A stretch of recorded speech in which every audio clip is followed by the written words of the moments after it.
स्वागत है एशविन्स take talk में, जहां टेक्नोलॉजी मिलती है कॉमेडी से और ह्यूमर मिलता है हकीकत से।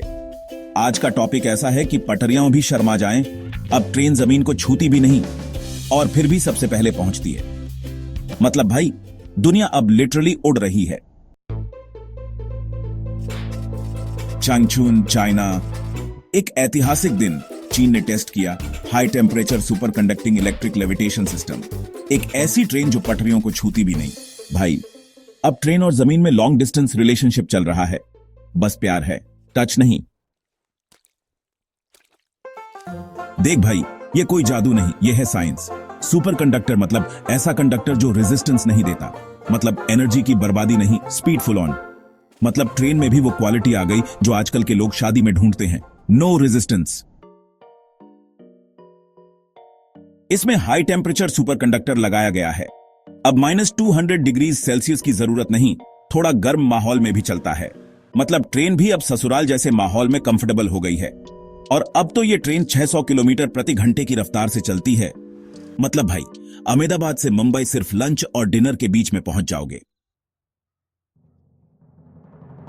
अब सोचो भाई, हम अभी भी रेल पटरियों पर गाय बैठी हो तो ट्रेन रुक जाती है, और उधर चीन में ट्रेन जमीन पर बैठी ही नहीं है। भाई, हमारे यहां अनाउंसमेंट आता है ट्रेन 2 घंटे लेट है, उधर अनाउंसमेंट आता है ट्रेन पहले ही पहुंच चुकी है, आप लेट हो। भाई, ये सिर्फ ट्रांसपोर्ट नहीं, ये भविष्य की पूरी सोच बदल रही है।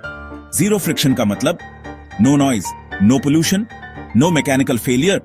मतलब इंसान अब जमीन की सीमाएं तोड़ चुका है। भाई, अब तो लगता है आने वाले टाइम में ट्रेन नहीं, बेडरूम भी लेविटेट करेगा। सोच भाई, अगर ये ट्रेन इंडियन वेडिंग में हो, दूल्हा स्टेशन से चढ़ा, मंडप के पास उतरा, नो ट्रैफिक, नो रिलेटिव्स, सिर्फ लव और लेविटेशन। और अगर ये ट्रेन इन लॉज के घर लेट पहुंचे तो सास बोले, बेटा ट्रेन हवा में चलती है, फिर भी लेट कैसे हुई?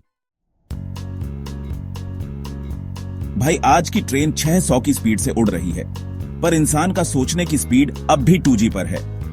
हम मशीनों को उड़ाना सीख गए, पर इंसानियत अभी भी जमीन पर रेंग रही है। तो क्या इंसान पीछे छूट रहा है?